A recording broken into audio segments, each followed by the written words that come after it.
Okay, so today we are going to do chapter number 8, that is framing of constitution and its features. Now, what is constitution? Any systematic collection of rules designed to govern a country's regime is known as constitution. जिसके अंदर सब rules के अंदर एक systematic collection हो, हर चीज़ के लिए कोई ना कोई रूल बना हुआ हो। मीन्स हमारे देश का जो भी काम काज हो उसे चलाने के लिए ये जो रूल्स बनाए जाते हैं उसे कॉन्स्टिट्यूशन कहते हैं। शॉर्ट एंड सिंपल हमारा कानून। कॉन्स्टिट्यूशन हर कंट्री के लिए ज़रूरी है।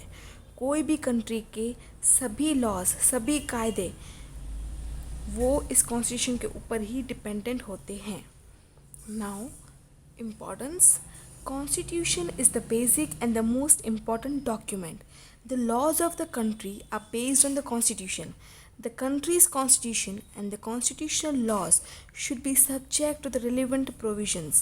The Constitution is superior to all the laws of the country. Constitution involves periodically changing the requirements of the people, aspirations, expectations, interest as well as the emotions which are high. That's the reason Constitution is known as a live and a basic document. तो यहाँ पे क्या बोलती है, constitution है वो basic है, need है और मोस्ट इम्पॉर्टेंट डॉक्यूमेंट है। The laws of the countries, जो लॉज होते हैं कंट्रीज पे के, वो किस पे बेस होते हैं, कॉन्स्टिट्यूशन पे।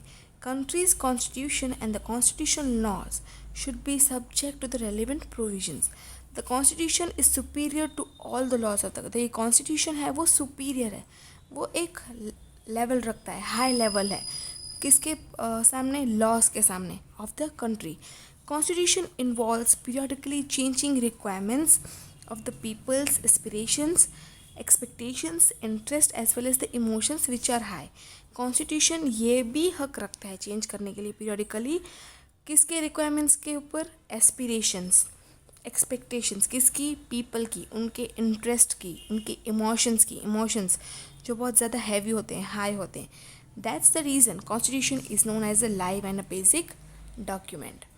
सो नाउ हम लोग क्या पढ़ेंगे, process of framing the constitution. Before independence the British government on 25th March 1946 handed the duty to the cabinet mission of 3 members to find a solution to the questions of India's independence. On the basis of the recommendations of the cabinet mission, the Constituent Assembly was continued as the structure the constitution was decided. यहाँ पे जो Britishers का rule था ना 1947 से पहले, उस वक्त उस टाइम पे उनका ही कानून चलता था, इंडियंस की कोई बात नहीं चाली जाती थी। लेकिन ब्रिटिशर्स को भगाने के लिए यहाँ पे जो मूवमेंट्स, जो आंदोलन हुई, जो लड़ाइयाँ लड़ी गई, तो लास्ट में ब्रिटिशर्स को भी अब हुआ कि अब हम लोग इंडिया में नहीं रह पाएंगे। उनको रियलाइज़ हो गया कि जो इंडिया में टिकना मुश्किल है, सब कुछ एक्सेप्ट था, right.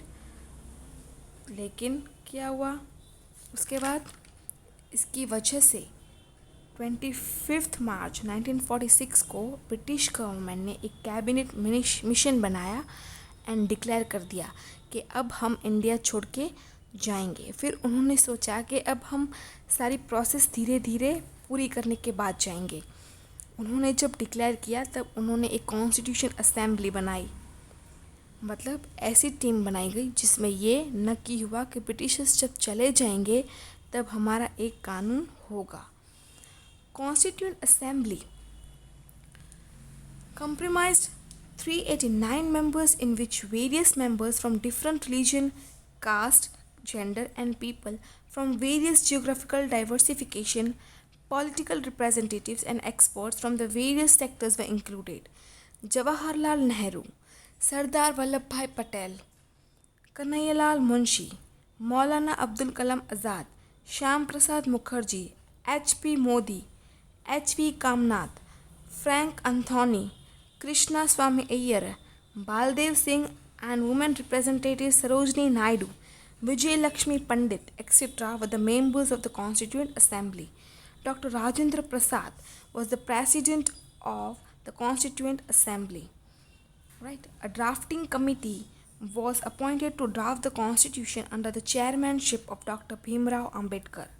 This constituent assembly started working on the 9th November 1946.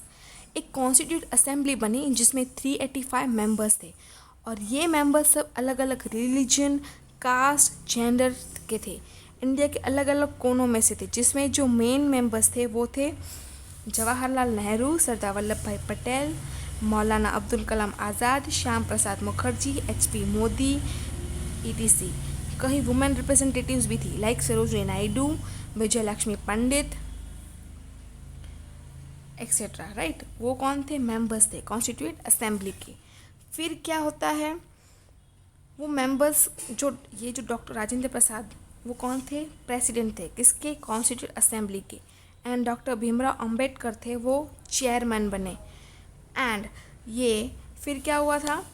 The constitute assembly started its work from 9th November 1946.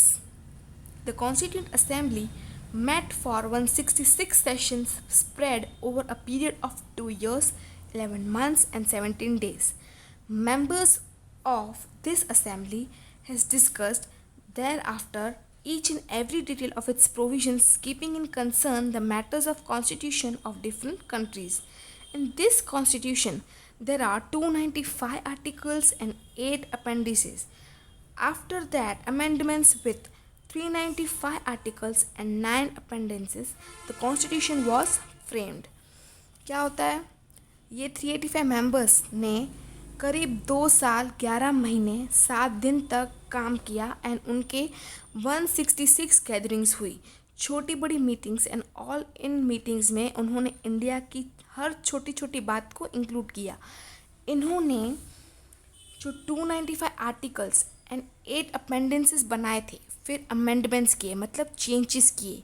Amendments means changes. फिर क्या हुआ? Articles means 395 parts and appendices means मतलब कुछ चीज़ें चेंज ना हो, फिक्स ही हो. फिर फाइनली क्या हुआ? 26 नवंबर को 1919 को ये हमारा कॉन्स्टिट्यूशन रेडी हुआ. फाइनली क्या हुआ? 26 जनवरी 1950 को हमारा ये कॉन्स्टिट्यूशन अप्लाई हुआ, इम्प्लीमेंट किया गया. एंड तब से हमारी जो कंट्री है उसे रिपब्लिक कंट्री कहलाई. इसी वजह से 26 जनवरी वो रिपब्लिक डे सेलिब्रेट किया जाता है. अभी आप लोग सोचते होंगे कि क्यों 26 नवंबर नहीं, 26 दिसंबर नहीं, क्यों 26 जनवरी?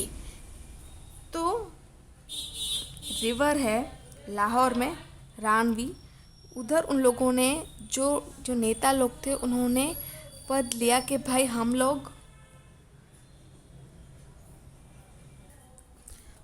उधर उन लोगों ने क्या डिक्लेयर कर दिया कि चाहे ब्रिटिशर्स हमारी ये इंडिया छोड़े या ना छोड़े, हम लोग आज़ाद हैं, हम लोग आज़ाद होकर रहेंगे. दैट्स वाई 26 जनवरी को ये डे सेलिब्रेट किया जाता है. And we have 4 lions as a national emblem, right. National slogan भी है सत्यमेव जयते, like truth will always win. The constitution provides for the citizenship rights and duties for the people. Constitution क्या provide करता है? राइट्स भी and duties भी. Directive principles of the state policies, union state relations, right, and emergency provisions. फिर क्या आता है? What is preamble? Preamble is the core and important part of the constitution. core यानी main. Preamble क्या है? Main है and important part है किसका? कॉन्स्टिट्यूशन का. Indian constitution begins with preamble. जो इंडिया का कॉन्स्टिट्यूशन है वो कहाँ से बिगिन होता है? प्रियम्बल से. The words written in the preamble highlights the soul of the constitution. हमको जो पेज नंबर 57 पे दिया गया है पूरा ये कॉन्स्टिट्यूशन ऑफ इंडिया, उसे प्रियम्बल कहते हैं. वो क्या है? जो हाइलाइट्स पे वर्ड्स दिए गए हैं वो क्या है, एक सोल है किसकी, कॉन्स्टिट्यूशन की। जैसे बॉडी की आत्मा होती है वैसे कॉन्स्टिट्यूशन की वो सोल है, राइट। सो आपने देखा होगा इसमें लिखा हुआ है, क्या लिखा हुआ है, सोवर्जन socialist secure democratic Republic, right. सोवर्जन इकट्ठा होना, सेक्युलर बिना रिलीजन कास्ट के भेदभाव नहीं करना, justice socially economic and politically, liberty thoughts में बिलीफ फेथ वर्शिप करना, इक्वालिटी क्वालिटी मेंटेन करना, सब एक जैसे सब इक्वल रहना, फ्रेटर्निटी एक ही लेवल की डिग्निटी बनाना, यूनिटी बनाना, इंटीग्रिटी बनाना। अभी the preamble remain unchange till 1976, जो प्रियम्बल है वो अनचेंज रहा कितने ईयर तक, 1976 तक। इन 42 constitutional amendment in 1976 the words socialist, secure and unity and integrity of the nations were added। ये कब ऐड हुआ, 42th कॉन्स्टिट्यूशनल अमेंडमेंट में, कौन से ईयर में, 1976 में। कौन से वर्ड ऐड हुए थे, socialist, secular, unity and integrity. The preamble verbalizes the fundamental objectives of the Constitution, aims, ideas, and principles.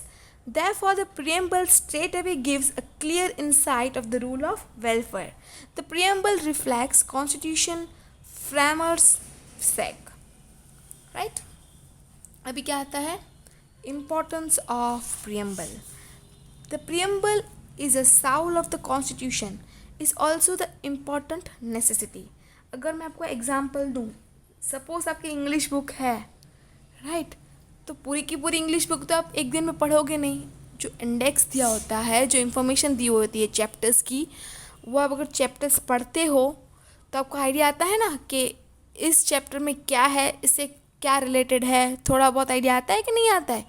तो सेम अगर कॉन्स्टिट्यूशन है ना, वो सब लोग नहीं पढ़ पाते। हाँ, जज हैं, लॉयर्स हैं, उसके लिए कॉन्स्टिट्यूशन पढ़ना कंपलसरी है, पर जो नॉर्मल पीपल हैं, जो लोकल पीपल हैं, जो मिडिल क्लास पीपल हैं, वो लोग पूरा कॉन्स्टिट्यूशन नहीं पढ़ सकते।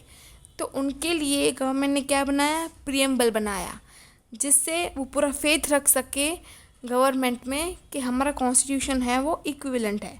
The preamble as the soul of the constitution is also an important necessity to understanding the framing of any law or its interpretation. Preamble gives proper guidance. अगर हमको constitution को समझना है, उसके लॉ को समझना है, उसकी इंटेंशंस को समझना है, तो प्रियम्बल ही एक बेस्ट एग्जांपल है जो हमको प्रॉपर गाइडेंस दे सकता है कि कॉन्स्टिट्यूशन में क्या दिया गया है, क्या लिखा गया है। To understand the policy behind the framing of any law, preamble plays an important role. अगर किसी की लॉ की पॉलिसी समझनी हो उसके पीछे कि ये लॉ क्यों बना है, तो जो प्रियम्बल है वो बहुत ही इम्पोर्टेंट रोल प्ले करता है।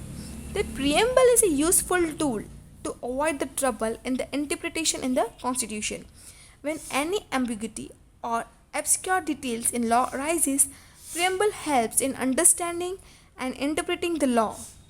The preamble serves as a compass to understand the provisions of the Constitution law. जो भी obscure है, जो भी एम्बिग्यूटी है, जब भी लॉ में अराइज होती है तो प्रियम्बल हमको हेल्प करता है उसको अंडरस्टैंड करने में, उसको इंटरप्रेट करने में।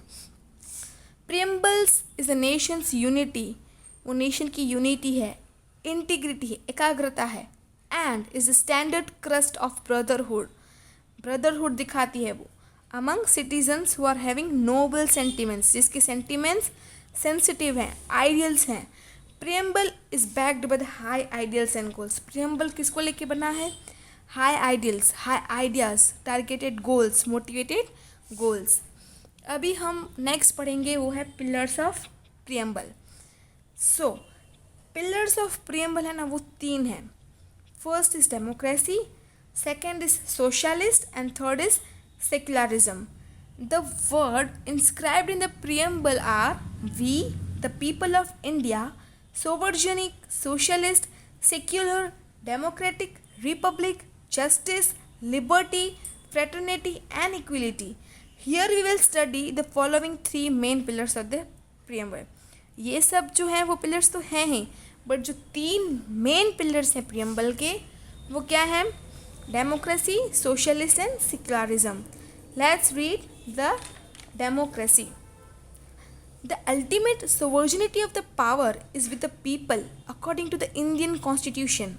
There is no particular regime of any one particular person, instead it is with the people. Democracy. The word is derived from the Greek word demos, means people. Kratos means power. Country's power is not within the group of people. Instead, it is within the people of the country.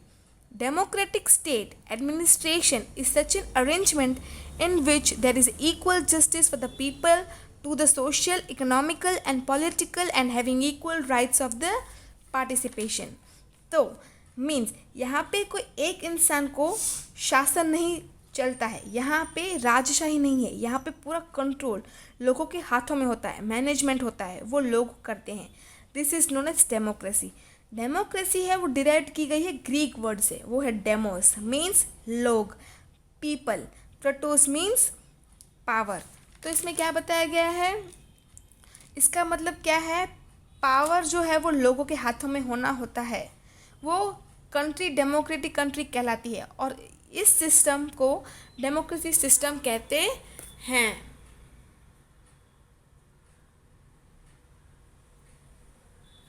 फिर क्या आता है?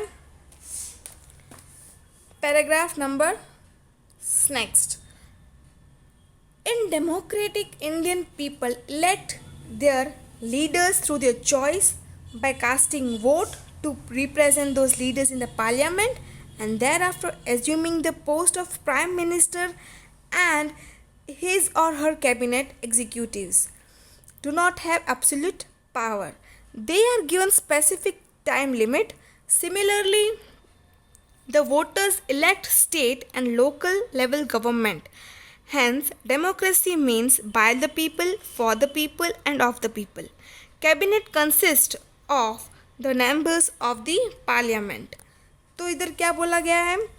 हमारा India ऐसी country है जो democratic country है, एक कहलाती है. यहाँ पे पूरा पावर लोगों के हाथों में होता है, मतलब हमारे पसंद किए हुए नेता होते हैं, उन्हें उनकी थ्रू ही गवर्नमेंट चलती है. लाइक जो सरकार बनती है ना, उससे हम लोग ही अपना कंट्रीब्यूशन देते हैं. डेमोक्रेसी कैसा होता है? By the people, for the people end of the people. इसका मीनिंग क्या होता है? लोगों का, लोगों से और लोगों के लिए ही चलने वाली कंट्री. तो इसमें जो गवर्नमेंट काम करती है ना, वो लोग लो लेवल से हाई लेवल तक काम करते हैं. तो जब वोटिंग सिस्टम आती है तब हम लोग वोट करते हैं एंड डिसाइड करते हैं हमारी कंट्री कौन चलाएगा. तो भी गवर्नमेंट सेलेक्ट होती है, उनका टाइमिंग पीरियड 5 years तक होता है. Let's read it the next. Any citizen of India who possess required constitutional eligibility can contest the election. Ministerial positions are not acquired hereditary. Each elected government has 5 years of tenure. This government works under the principles of constitution and therefore it is known as responsible government. The democratic government is based on the liberty, equality and feeling of fraternity and continuously work to achieve these goals. तो यहाँ पे क्या होता है? अगर in case वो government इस देश को ना चला पाए, बीच में ही वो अगर ऐसे अच्छे से मैनेजमेंट नहीं करती है, तो फिर ये पावर लोगों के हाथों में होता है कि उस गवर्नमेंट को हटाकर इमरजेंसी वोटिंग रखकर वो गवर्नमेंट वापस चूज़ कर सकते हैं. ओके, फिर क्या आता है? The Constitution of the Democratic India renders fundamental rights, principles for the political directions, parliament, member of assembly, independent and impartial justice and election commission are those provisions which make our country democratic in every means. Adult suffrage means the citizen above 18 years of age can cast his or her vote to one's choice of leaders without discriminating caste, creed, religion, language, gender, education, income, or birthplace. But it is essential that all the citizens are enlisted in their electoral list.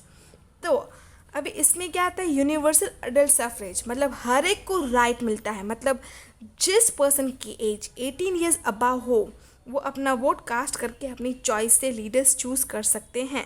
फिर भले ही वो कोई भी cast, creed, religion का हो, gender का हो, education हो, इनकम हो या बर्थ प्लेस हो, उसे वोटिंग करने का राइट मिलता है। और उसके बाद हम वोटिंग थ्रू अपनी गवर्नमेंट चूज़ कर सकते हैं। अभी हम लोग नेक्स्ट है वो है socialistic. In the year 1976 by 42nd Indian Constitution Amendment, Constitution of India added in the 42nd Amendment the word socialist। ये कब ऐड किया गया वर्ड? 1976 में 42nd Amendment में। Most of the provisions of the Constitution of India directly or indirectly show social revolution which brought social and economic equality and furthered the aim of welfare state। फिर क्या आता है? The principle of socialistic pattern directs social, economic, and political equality for the citizens as given in the preamble. It is now regarded as a prime feature of the state. It reflects the fact that India is committed to the secure social, economic, and political justice for all its people. India stands for abolishing all forms of exploitation as well as for securing equitable distribution of income, resources, and wealth. Any one particular person should not have power over all assets. Instead, everyone should have equal opportunity by getting facilities and provisions from society and thereby eliminating the discrimination of rich and poor.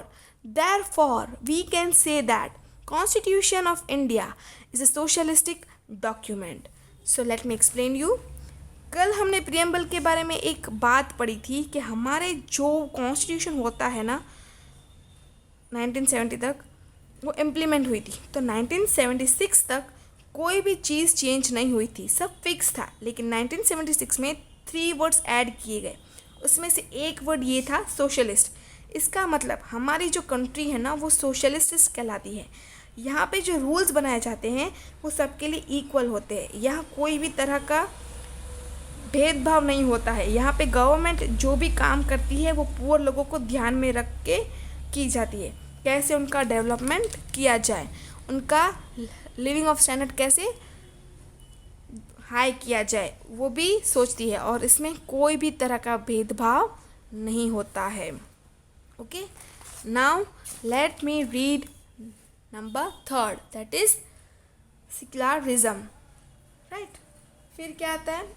In the year 1976, by 42nd Indian Constitution Amendment, the word secular was inserted.